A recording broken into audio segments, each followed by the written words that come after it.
Peace and Hyenas. What's up, Hyena Nation? It's the RCM, Demond Seaman, aka the head ball coach. Whatever you want to call me, man. Just checking in with you guys and just doing a game recap, as I always do.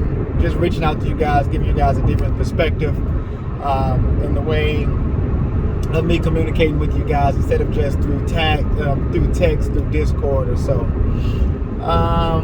Yesterday, the Houston Hyenas had a visitor come into our home, and man, they basically anal raped us. You know, I'm not gonna say anal raped us, but that's kind of harsh to say. But they came in, man, and you know, we looked good in the first half. Let's say that to start with. First two possessions, not so well. It looked like it was going to be a straight defensive ball game, those first two possessions. I think we were like 3 and out those first two possessions. And then, you know, they drove down the field, kicked the field goal on us on one of their possessions.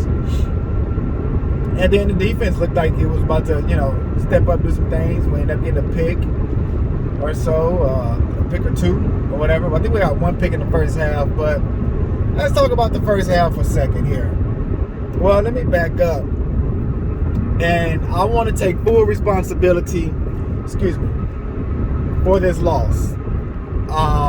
Reason being is because when I was scouting Florida, I noticed that their last game that they played Mexico City. Well, we play Mexico City next week. So what I thought to myself, I got this bright idea to go ahead and scout both teams at the same time, which was okay to do, but I think it was not so okay to do. And here's the reason why I say that. Reason being is because it took me longer to game plan for both of those teams than it normally takes me to game plan for one team. So when I'm game planning for one team, it normally takes me maybe about 2.5, 3 hours or so. So when I was game planning for both teams, it took me all of Sunday evening, and I think I only got maybe a quarter and a half done Sunday evening. And then I had to, you know, scout for them again, or to finish up that Mexico City and Florida game on Monday. So if I would have just did Florida on Sunday like I was supposed to, instead of trying to kill two birds with one stone, you know, by scouting Mexico City as well, it took away an extra day of scouting Florida on Monday. You know, so basically I only was able to run Sims versus Florida on Tuesday, Wednesday, and, you know, somewhat of Thursday and whatnot. But, you know, that's on me, man. That was my call. That was my fault. I shouldn't have did that, but like I said, I wanted to kill two birds with one stone, man, and I knew Florida was going to be tough. The Florida team we saw the first couple of weeks, the first 3 weeks of the season, let's say, was not from their owner or head coach, offense or defense. That was from their new offensive coordinator that they have. Now, what we saw Florida do versus Mexico City and versus us, that's the original Florida Storm offense. You know, they put up 40 points versus Mexico City. They put up 40 versus us. All of my scrimmage this week were close. Those games were in mid-30s, high 30s. There were some games early 40s. You know, these games were being won between 4 and 3 points, you know, in which we were winning majority of those games that I was simming throughout the week. So the play that they kept beating us on, I knew that play was going to be a problem for us. We also had that play in our playbook, but I removed it this week because during the scrimmages we kept throwing picks. Every time we ran that play. So the play is basically in the shotgun formation. The formation set is gun split spread, and the name of the play is 50XZ deep outs. And what that is that the two outside wide receivers, they run maybe like a 10 and out or a 15 and out, and then the guy that's in the slot, which is the number 2 wide receiver, runs maybe like a 15-yard up and does a post towards the inside of the field. So he does a 15-yard deep post down the middle of the field, and I don't know how. Well, I do know why. He's always open or always behind our defense. I don't understand that part. But what I do understand is that when we come out in a nickel versus that offensive set, let's just say they flip it. They flip the play where that 2 receivers are to the left side of the quarterback, right? So if we come out in nickel, our slot guy, our slot corner is to the right of the quarterback, right? Which is the left side of the defense. So when that wide receiver is in the slot to the left of the quarterback, right side of the defense, what happens is that slot receivers is no one's guarding him. So what the AI does is they bring down the free safety, and they put the free safety right on top of the wide receiver. They don't bring them down, on the second in the second level like where the linebackers are.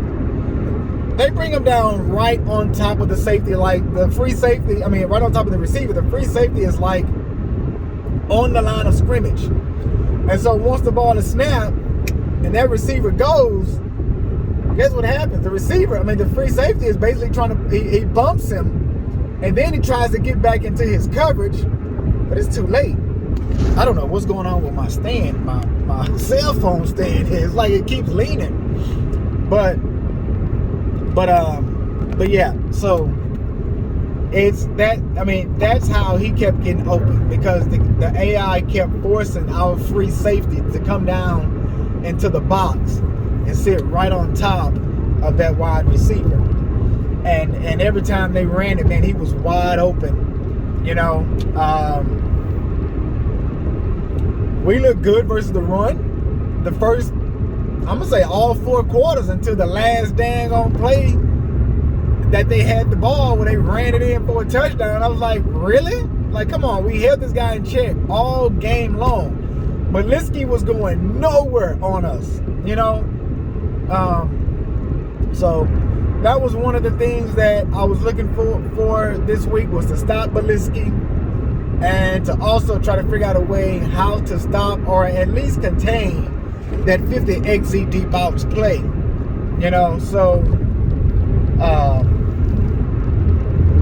But man, we just couldn't stop it. To be honest with you, we just could not stop it. Even, going straight cover 4 and cover 2, cover 12 wise, running those type of plays where that the safeties stayed deep on top. It didn't matter, because every time they flipped, what the hell? Every time they flipped the darn play,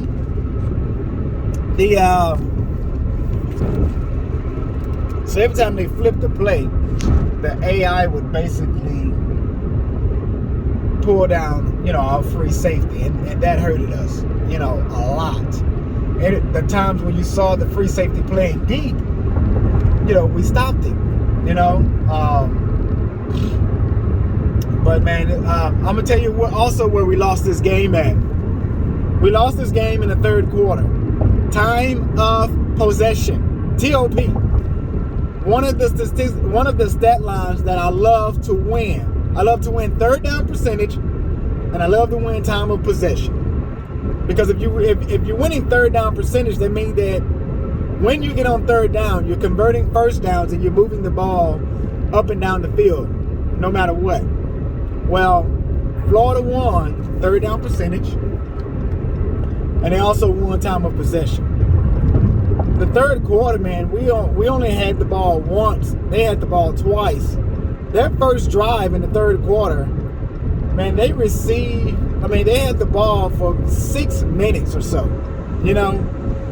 and our one possession, we didn't even move the ball. We was a straight 3 and out. You also have to give kudos to them for drafting a punter, or however they got the guy or whatever. But that punter, man, put us inside of the 5-yard line, 3-4 times, yesterday. So that hurted us as well, man. And the turnovers. Like I always say, the turnovers is not, Dave's Bird fault. It's my fault, because I'm the one who's coordinating the offense, who's adding, certain plays. And we was up, I think like 10-3, and we threw a pick on back-to-back possessions, and that, and those picks that we threw were from the same play. We called it on back-to-back drives, and that play was the same play formation that Florida was running their play out of, but our play was different. It was a 50Z post corner, and that play will be removed. I think the AI was targeting either the slot receiver or it was targeting the tight end deep down the middle of the field. But I will be removing that play for next week when we face Mexico City. I think the offense played great. This game was Warren Murray's best game of the year, of the season. Probably best games since season 15. He rushed over 100 yards. It has been a struggle trying to get him over 100 yards. He's been getting 60, 30, 50 or something like that or whatever. So to get him over 100 yards, man, this game was outstanding. And him, achieving the milestone of, damn, I just missed my exit. Also him, achieving the milestone of rushing over 10,000 yards for his career.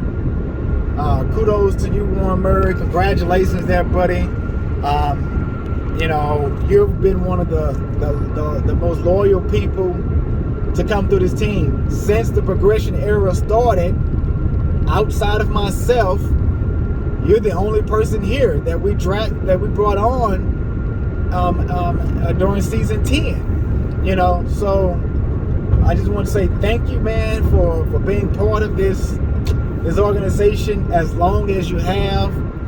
I know that other teams have reached out to you in regards to you joining their squad, but you stayed loyal to me, and I really do appreciate that from the bottom of my heart. It means a lot to me, and I never ever want to see you go.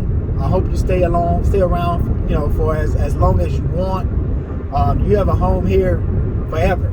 I would never let you go. I would never, tell you that I would never tell you that your duties as a running back for the Houston Hyenas is no longer wanted. Your service is welcome here for a long time, buddy. But outside of that, man, the wide receiver group did excellent. I love the way how Dave Burr distributes the ball. That's one thing I love about our offense. Our offense gets everybody involved. Greg Corky was involved. Could have had a touchdown, Greg. Stephen Walker had a few big catches. Randy Pierce has big catches. Man, he had one big catch down the middle of the field. I was like clutching. I was like, oh. I didn't know if there was a safety there. So, But man, he jumped up, caught that joker, came down with it, picked up a big first down for us. And man, what about that circus throw from Dave Burr? You know, scrambling on one leg, throwing it sidearm, getting it out of there down the field to Sim. I don't even know how Sim caught that ball with 3 or 4 defenders around him. That was bananas. But yeah, man, that was a crazy game. You know, that they ran away with it in the fourth quarter by, you know, stealing time from us by them winning time of possession. And then also in the fourth quarter, man, you know, we came up short in the fourth quarter as well. You know, this was a game that we could have won. We really could have won this game. Like I said, during my Sims, the games were close. We could have pulled it off because we were beating them in my Sims. You know, so time to get ready for Mexico City. I already have the one game of film scouted for Mexico City. You know, for my bogus mistake last week. Just gotta wait to see who Mexico City play this week and scout that game and just prepare for them all week long, man. And once again, man, thank you guys for being part of the organization, being part of the team.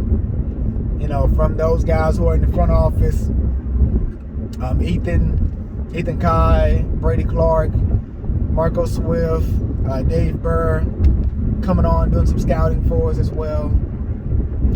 Thank all you guys, man, for being part of the Houston Hyenas. All the players, man. Thank you guys as well. Chris Joseph, I want to say what's up to you, man. I know you don't say much in the in the team locker room or whatever, but man, you my dog, man. You know, my fellow Houstonian who lives just north of Houston and humble. You know, Chris been with us for a while as well. You know, although last season he went over to London, not his point intention, you know, due to the team broke, you know, some league rules where we had some contracts invalid. But yeah, man, Chris is loyal as well. Chris, you know, came back to us and didn't want to go anywhere else, did not want to re-sign with London. So Chris, I thank you for that, buddy. Kudos to you as well, man. Who else? You know, Greg Cork is my good friend, man, in San Antonio. You know, my dude there, man. So, Greg, thank you for being along.